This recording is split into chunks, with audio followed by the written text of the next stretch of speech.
प्यारे बच्चों, आज हम अध्ययन करेंगे मानव जनन तंत्र में से नर जनन तंत्र का।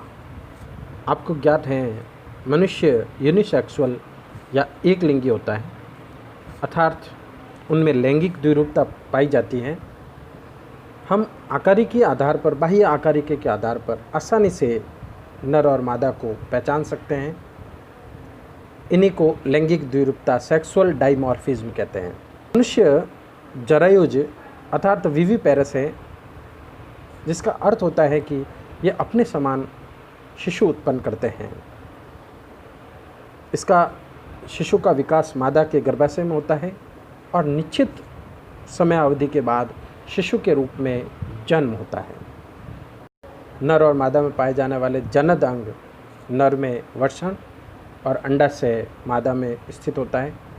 इसे ही प्राथमिक अंग के रूप में जाना जाता है। पुरुषों में जो जनन तंत्र है उसमें एक जोड़ी वृषण प्राथमिक जननांग, जिसे जनद कहते हैं, गोनेड्स, तथा सहायक जनन अंग वृषण कोश, सक्रोटल सैक जो एक होता है। वृषण एक जोड़ी होते हैं जबकि वृषण कोश एक होता है।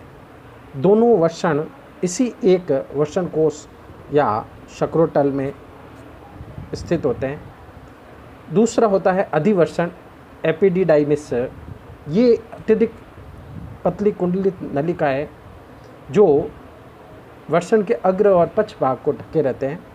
ये कौमा आकार की है, पाई जाती है। मानव सहित अधिकांश स्तनधारी में वृषण उदर गुहा के बाहर वृषण कोश के बाहर लटके रहते हैं। यहाँ पर उनका कम से कम वृषण कोश में तापमान वृषण का 3 डिग्री से 4 डिग्री सेंटीग्रेड कम करने के लिए ये रहता है, जिससे कि शुक्राणुओं का निर्माण आसानी से होता है। ये क्वेश्चन भी बनता है कि वृषण कोश उदर गुहा के बाहर वृषण क्यों स्थित होते हैं स्तनधारियों में।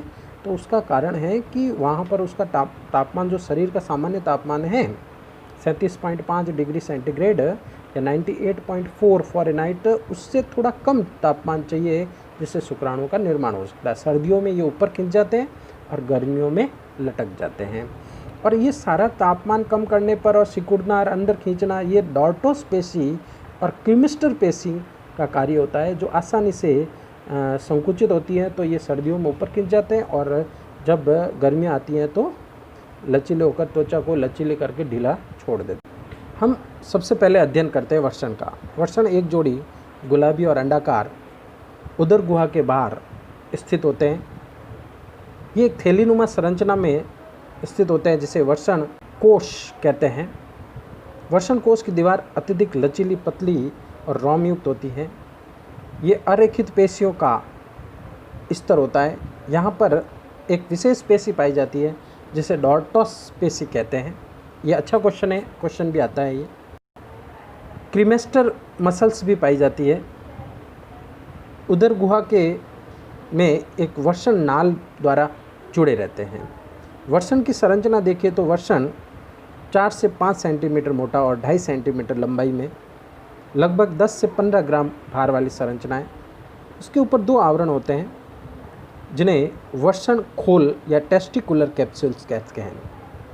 इसमें बाहरी महीन आवरण को ट्यूनिका वेजिनेलिस, बाहरी आवरण याद रखिएगा, ट्यूनिका वेजिनेलिस यौनिक स्तर, ये उदर गुहा के उदरावरण से बनता है, जबकि भीतरी श्वेत कंचुक ट्यूनिका एल्बुजिनिया कहलाता है। आंतरिक आवरण, वृषण का आंतरिक आवरण ट्यूनिका एल्बुजिनिया। बहुत अच्छा क्वेश्चन है।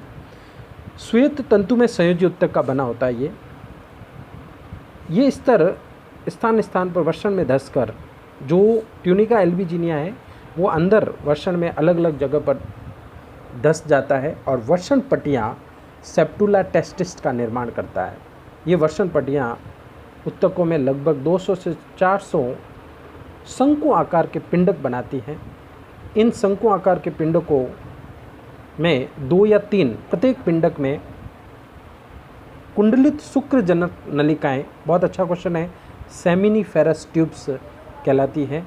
ये प्रत्येक शंकु आकार का जो वृषण पालियाँ होती है, लॉब, टेस्टिकुलर लॉब्स कहलाती है, उसमें ये शुक्रजनन नलिका सेमिनिफेरस ट्यूब्स पाई जाती है। इन ट्यूब्स में के अतिरिक्त इन पिंडकों में रुधिर केशिकाएं, तंत्रिका तंतु भी पाए जाते हैं। इसके अतिरिक्त संयोजी उत्तक में अंतराली कोशिकाएं पाई जाती हैं, लीडिंग सेल्स। बहुत अच्छा क्वेश्चन है। जो वसन पालिया होती है उसमें सेमिनिफेरस ट्यूब्स के बाहर की तरफ संयोजी उत्तक होता है। उस संयोजी उत्तक में अंतराली कोशिकाएं इंटरस्टिशियल सेल्स या लीडिंग सेल्स के नाम से जानी जाती है। और इसका क्वेश्चन ये है कि ये नर हार्मोन टेस्टोस्टेरोन का स्रावन करती है, जो पुरुषों में द्वितीयक गौण लैंगिक लक्षणों का विकास करता है और जनन ग्रंथियां, जो सहायक जनन ग्रंथियां हैं, उनको विकसित करने का काम करता है। बहुत अच्छा क्वेश्चन है। ये क्वेश्चन आता है कि लीडिंग सेल्स कहाँ स्थित होती है और कौन सा हार्मोन स्रावित करती है। कंपटीशन में कई बार आया है, नीट के क्वेश्चंस में आता है। प्रत्येक शुक्रजनन नलिका के चारों ओर संयोजी उत्तक होता है, जिसे ट्यूनिका प्रोपिया कहते हैं। ध्यान रखिएगा, 3 स्तर बताए मैंने। फर्स्ट बताया मैंने ट्यूनिका वेजिनलिस, जो वसन के बाहर का तरफ है, खोल के बाहर। फिर दूसरा बताया वसन के भीतरी खोल में ट्यूनिका एल्बुजिनिया, और अभी मैं बता रहा हूँ ट्यूनिका प्रोपिया। ट्यूनिका प्रोपिया जो है वो सेमिनिफेरस ट्यूब्स को घिरे हुए रहता है। इसी के अंदर, इस ट्यूनिका प्रोपिया के अंदर जर्मिनल एपिथेलियम स्तर पाया जाता है। एक स्तरीय परत पाई जाती है जो विशेष 2 प्रकार की कोशिकाओं से बनी होती है। इन कोशिकाओं को एक नाम है शुक्राणु जननीय कोशिका, स्पर्मेटोगोनियल सेल्स, जो शुक्र जनन क्रिया करके शुक्राणुओं का निर्माण करते हैं। और दूसरी है सपोर्टिंग सेल्स, जिन्हें सर्टोली सेल्स या धात्री या नर्स सेल्स के नाम से जाना जाता है। बहुत अच्छा क्वेश्चन है। आलंबन कोशिकाएं कहाँ स्थित होती है? शुक्रवाहिन, शुक्र जनक नलिका सेमिनिफेरस ट्यूब्स के अंदर कटी फटी स्वतंत्र बड़े आकार की कोशिकाएं हैं, और ये विशिष्ट कोशिकाएं हैं जो शुक्राणुओं को सुरक्षा, आलंबन और पोषण प्रदान करने के साथ साथ शुक्राणु पूर्व स्पर्मेटिड होते हैं, गोल कोशिकाओं को अनावश्यक कोशिका द्रव्य का विघटन करता है। इसके लिए ये जो सर्टोलिक सेल्स होती है एक विशेष प्रकार का हार्मोन स्रावन के लिए उत्तरदायी है, जिसे इनहिबिन कहते हैं, जो नियमन का काम करता है, शुक्राणु उत्पादन को प्रेरित करने का कार्य करता है। सेमिनिफेरस ट्यूब्स में वसन की सतह के पास में से प्रारंभ होकर कम कुंडलित और मध्यवर्ती क्षेत्र में छोटी छोटी नलिकाओं के घने जाल खुल जाते हैं। उन्हें रेटे टेस्टिस कहते हैं, वसन जालक। 15 से 20 नलिकाएं होती है जो सेमिनिफेरस ट्यूब्स खुलती है ना, उसके पास होती है। उस नलिकाओं में ये सब नलिकाएं इकट्ठी होकर इससे लगभग वासा इफ्रेंसिया बनती है, और ये नलिकाएं अग्र और ऊपरी सतह से एक लंबी अधिवर्षण, याद रखिएगा, अधिवर्षण एपिडीडाइमिस में खुलती है। ये कोमा आकार की आंतरिक संरचना, अत्यधिक पतली लंबी संरचना जो वर्षण के ऊपरी और पक्ष भाग को, साइड वाले जो भाग होता है उसको ढके हुए रहती है, कोमा आकार की संरचना के नाम से जानी जाती है।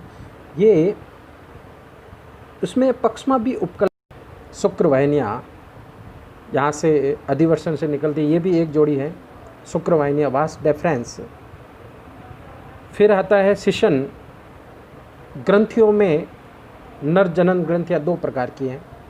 प्रोस्टेट ग्रंथि जो सिंगाड़े के आकार की है, और दूसरी है काउपर ग्रंथि जो प्रोस्टेट ग्रंथि के जस्ट नीचे स्थित होती है।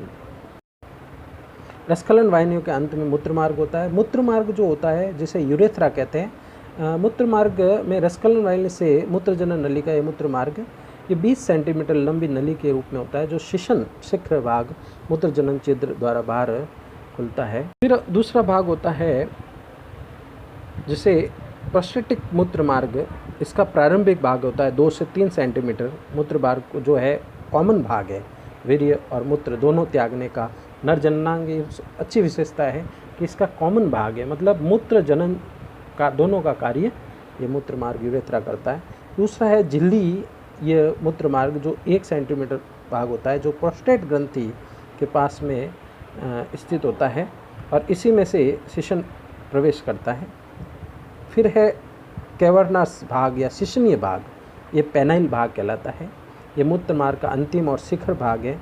ये सर्वाधिक लंबाई वाला और स्पंजी भाग है, जो सामान्य अवस्था में शिथिल अवस्था में रहता है और जब मैथुन क्रिया होती है तो ये अत्यधिक उत्तेजित अवस्था में खड़ा हो जाता है। शिशन का अग्रभाग ग्लांस पेनिस या फूला हुआ भाग होता है।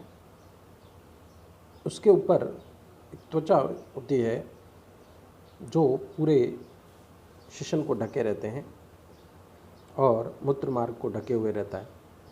उसे फोर स्किन या अग्र प्रिप्यूस कहते हैं। तो ये वीडियो अच्छा लगा हो तो प्लीज़ लाइक करें, सब्सक्राइब करें चैनल को, और अपने जो विद्यार्थी पढ़ने वाले हैं उनको शेयर करें। ज्ञान बांटने से बढ़ता है।